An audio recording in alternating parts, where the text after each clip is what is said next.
Assalamualaikum warahmatullahi wabarakatuh. Selamat siang dan salam sejahtera.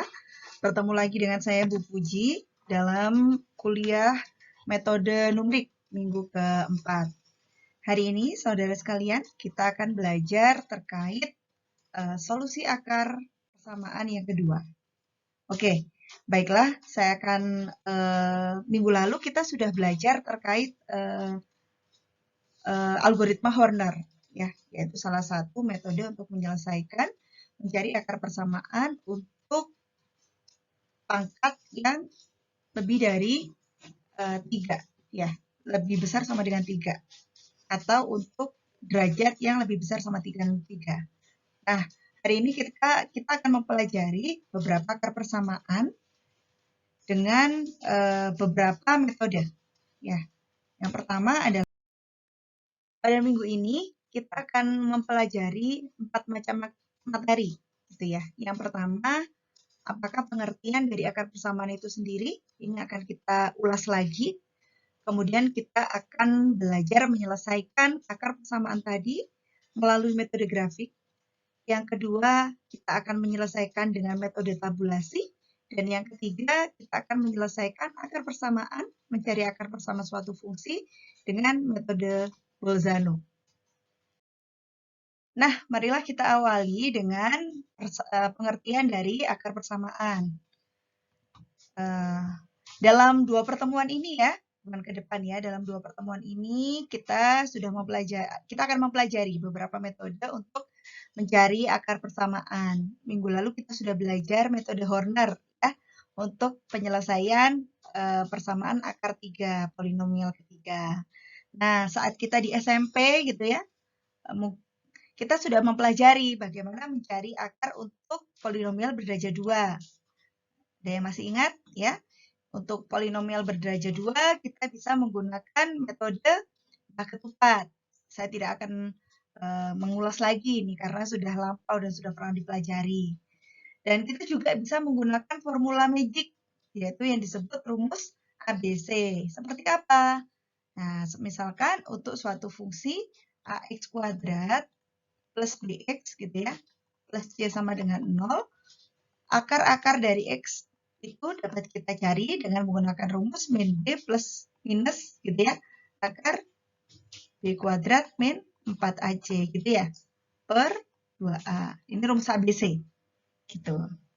Nah, kemudian untuk polinomial berderajat 3 dan 4, kita juga bisa memanfaatkan yang sama dengan melibatkan metode Horner dan rumus ABC ini. Jadi misal kita sudah menemukan satu faktor untuk derajat 3, yang faktor keduanya bisa kita faktorkan dengan menggunakan rumus ABC. Begitu juga untuk yang keempat, kita bisa mensiasati persamaan tersebut menjadi perkalian dua fungsi berderajat 2, lalu masing-masing kita bisa selesaikan dengan rumus ABC.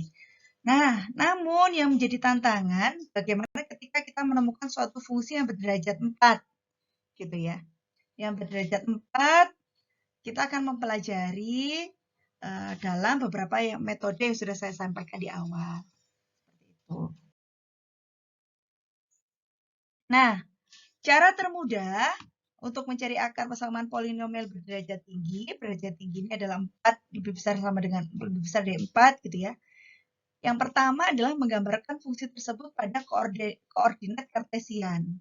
Jadi, kita akan plot grafik yang ditanyakan, nanti yang memotong di titik X itu titik berapa saja, ya wes itu akarnya. Kurang lebih seperti itu. Nah, bagaimana caranya? Nah, sebentar. Sebelum saya mencapai ke sana, ada pertanyaan. Cara mudah lainnya gimana? Ada, tapi kita butuh kesabaran, yaitu dengan mencoba nilai trial error. Nah, saya rasa kita langsung saja trial error ini bisa kita gunakan yang Horner yang kemarin saya sampaikan ya. Kita coba dibagi 1, kita coba dibagi 2, kita coba dibagi 3, dan seterusnya. Cuman itu kan butuh waktu yang sangat panjang. Maka metode pertama yang akan saya ajarkan yaitu tentang metode grafik. Kita kan akan kesulitan gitu ya mencari bagaimana sih kita menggambar grafiknya gitu ya. Nah, di sini saya tunjukkan salah satu tool online yang bisa saudara gunakan untuk menggambarkan grafik suatu fungsi. Nanti silakan saudara akses ya, www.graphsketch.com. Apakah saya bisa membuat sendiri? Ini sebenarnya bisa Anda melakukan plotting grafik ini menggunakan MATLAB atau Python. Ya, karena simple ya kalau untuk plot gitu ya. Tapi kalau misalkan saudara males untuk ngoding dulu gitu ya, saudara bisa memanfaatkan tool ini, www.graphsketch.com. Tinggal saudara masukkan konstanta dari pangkat berapa gitu ya, dimasukkan fungsinya, lalu kita akan melihat, wah, misalkan dapatkan akar-akar persamaan dari X pangkat 4 min 3X min 2 sama dengan 0. Persamaan di atas dapat dituliskan X4 sama dengan 3X plus 2. Atau Y sama dengan 4 dan Y sama dengan 3X plus 2. Seperti apa itu bentuknya? Kira-kira kalau kita gambarkan berarti kan penjumlahan antara kita bisa menggambarkan dalam bentuk X pangkat 4 dan ini adalah grafik X pangkat 4 ya. Dan ini adalah grafik Y sama dengan 3X plus 2. 3X plus 2. Nah, akhirnya fungsi yang berpotongan di sana itu fungsi apa saja? Itu cara yang pertama. Ya, cara yang pertama gitu. Jadi kita bisa plotting 2 kali, misalkan yang X pangkat 4 itu grafiknya gimana, yang 3X plus 2 itu grafiknya kayak gimana, nanti yang berpotongan di mana itulah titiknya. Ya. Nanti Ibu kalau untuk mencari titik ini bagaimana? Seperti saudara ketika mencari persamaan linear. Saya rasa tidak susah. Ya, titiknya berapa. Nanti kalau ada yang belum paham, kita akan diskusikan saat sesi tanya jawab. Seperti itu. Bu, apakah saya boleh menuliskan ini di www.graphsketch.com? Boleh. Jika Anda langsung menuliskan ini, maka nanti Anda akan bertemu titik-titik yang berpotongan di sumbu X. Jadi misalkan sumbu X begini, grafiknya gini. Ya, berarti akarnya itu adalah ini, dan ini. Ada 3 grafik yang berpotongan di sumbu X. Seperti itu. Itu cara yang kedua. Cara yang pertama kita bisa cari garis yang berpotongan antara dua fungsi tersebut. Seperti itu. Nah, ini contohnya yang lainnya ya. Misalkan fungsi fx sama dengan y pangkat x min x. Kita lihat grafiknya kayak gimana. Oh, ternyata yang berpotongan di x hanya ini. Berarti ini adalah akar dari persamaan dari fungsi fx sama dengan y pangkat min x min x. Nah, terdapat banyak teknik pendekatan yang secara garis besar dikelompokkan dalam 2 kelompok besar, yaitu yang disebut kelompok metode akolade dan kelompok metode terbuka. Metode akolade atau bracketing methods itu ada 3 macam. Ada metode grafik yang tadi sudah kita pelajari, ada metode tabulasi yang akan kita pelajari setelah ini, dan ada metode Bolzano yang nanti akan kita pelajari setelah metode tabulasi. Nah, pertama kita akan mempelajari tentang metode tabulasi. Metode tabulasi ini merupakan perluasan dari metode grafik, gitu ya, karena metode grafik itu hanya memberikan pendekatan kasar. Maka metode tabulasi ini akan memberikan hasil yang lebih presisi, gitu ya. Jadi kalau tadi misalkan kita bisa menemukan hasilnya adalah 5,2 gitu ya. Kalau metode tabulasi kita bisa menemukan misalkan 5,275 seperti itu, kurang lebih seperti itu. Dapatkan akar pendekatan dari persamaan. Ini contoh, dapatkan akar pendekatan dari persamaan fx sama dengan y pangkat min x dikurangi x. Kita akan buat tabel ya.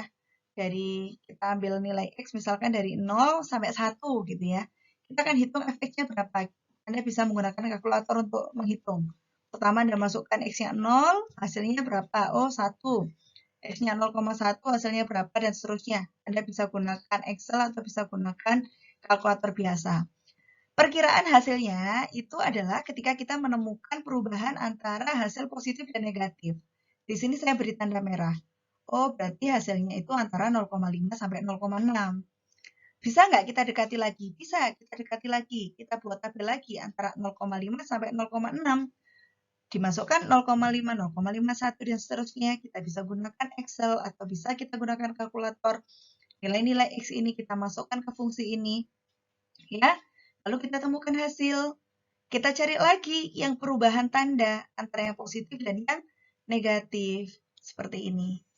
Nah, oh perubahannya itu di sini. Berarti kira-kira hasilnya nanti antara ini dan ini. Oke, kita cari lagi Bu lebih dalam gitu ya, seperti itu. Maka kita akan buat grafik lagi antara 0,56 sampai 0,57. Maka kita bisa jabarkan lagi 0,560, 0,561 dan seterusnya sampai 0,57. Kita akan hitung nilainya satu persatu gitu ya. Lalu kita akan temukan perubahan nilai fx dari yang positif ke negatif kira-kira di sini. Apakah masih bisa dilanjutkan lagi? Masih bisa, ya. Kalau Anda tidak mau, berarti kira-kira kita ambil aja jalan tengahnya. Berarti berapa akarnya? X-nya sama dengan 0,5675. Misalkan demikian. Ya. Selanjutnya, kita akan mempelajari tentang metode yang ketiga, yaitu metode Bolzano. Ya, disebut metode Bolzano ini disebut juga sebagai metode setengah interval atau interval halving atau metode bagi dua atau bisection atau disebut juga metode biner seperti itu. Namun secara umum gitu ya, yang sering digunakan istilahnya itu adalah metode bagi dua atau bisection ini. Nah, langkah-langkah yang harus dilakukan pada metode Bolzano ini, yang pertama kita akan menghitung fungsi pada interval yang sama X hingga terjadi perubahan tanda. Jadi pada metode Bolzano ini kita akan melibatkan konsep dari metode grafik juga metode tabulasi. Ya, dari suatu nilai fxn hingga fxn plus 1. Ya, atau dengan kata lain nilai fxn dan fxn plus 1 itu kurang dari 0 karena ada perkalian di antara keduanya pada perubahan tanda tersebut. Nah, estimasi pertama atau pada iterasi pertama gitu ya, kita akan mencari nilai xt dengan rumus xn plus xn plus 1 dibagi 2. Seperti itu. Lalu kita hitung hasilnya, apakah ketika keduanya dikalikan kurang dari 0? Jika tidak, maka kita akan cari lagi nilai xt-nya, gitu ya. Sehingga kita akan temukan perkalian keduanya kurang dari 0. Kita langsung saja ke contoh ya. Ya, seperti ini. Langsung saja ke contoh, saya rasa ini metode Bolzano. Dapatkan akar dari persamaan fx sama dengan x pangkat 3 plus x kuadrat min 3x min 3 sama dengan 0 yang terletak antara x sama dengan 1 dan x sama dengan 2. Maka pertama kita akan mencari terlebih dahulu nilai fx1 dan fx2. Nilai fx1 ternyata setelah kita hitung adalah nilai hasilnya adalah min 4. Yang x sama dengan 2 gitu ya. Ternyata nilainya adalah 3. Benar ya? Min 4 dan 3. Ada perubahan tanda antara x sama dengan 1 dan x sama dengan 2. Jadi salah satu akar persamaan memang terletak di antara x sama dengan 1 dan x sama dengan 2. Lalu kita akan lebih teliti lagi. Berarti berapa ya antara x sama dengan 1 sampai x sama dengan 2? Kita akan mencoba menghitung nilai xt gitu ya. Nilai xt. Saya akan cari tengah-tengahnya. X1 plus X2 dibagi 2. Oh, hasilnya adalah 1,5. Nah, kita akan cari dulu nilainya. Saat X1,5, kita substitusikan kepada fungsi, hasilnya berapa? Oh, min 1,87. Berarti kita akan melihat. Berarti nanti yang akan kita pakai yang mana? Yang ini dan ini atau ini dan ini? Ini sama-sama ada perubahan tanda di antara keduanya. Oke, kita masuk pada iterasi kedua. Kita akan mencoba dulu pendekatan nilainya itu antara fx2 sampai fx3, yaitu x2 sama dengan 1,5 dan x3-nya sama dengan 2. Oh, berarti akar yang satu itu antara 1,5 sampai 2, Bu. 1,5 sampai 2. Coba kita selesaikan di iterasi kedua. Nah, sekarang kita akan Oke, sekarang pada iterasi kedua, kita akan coba menghitung antara 1,5 sampai 2. Kita lihat, seperti yang rumus tadi, kita bisa gunakan ya, 1,5 1,5 ditambah 2 dibagi 2. Oh, hasilnya 1,75. Oke, hasilnya 1,75. Sekarang kita akan substitusikan nilai-nilai ini ke dalam fungsi yang ini. Oh, ketika saya masukkan X-nya adalah 1,5, Fx-nya adalah min 1,85. Saat saya masukkan ini X-nya 2, hasilnya ini. Dan saat saya masukkan 1,75, hasilnya ini adalah ini. Oh, ternyata kita bisa lebih dekat lagi. Mencari berarti akarnya antara 1,5 dengan 1,75. Kita masuk ke iterasi yang ketiga. Iterasi yang ketiga, kita akan mempelajari nilai antara 1,5 dan 1,75. Dengan cara yang sama, kita akan mencari 1,5 ditambah 1,75 dibagi 2. Maka kita menemukan nilai X3 adalah 1,625. Seperti itu. Kita lihat sekarang. Oh, ternyata ketika saya ambil nilai 1,5 sampai 1,625, ternyata tidak ada perubahan tanda di sini. Berarti solusinya nanti ya berarti antara 1,625 dengan 1,75. Seperti itu. Ya, 1,625 dan 1,75. Kira-kira ini. Lalu kita lanjutkan kembali. Pada iterasi keempat, saya ambil, ini tadi berarti kan 1,75 dengan 1,625. Ya.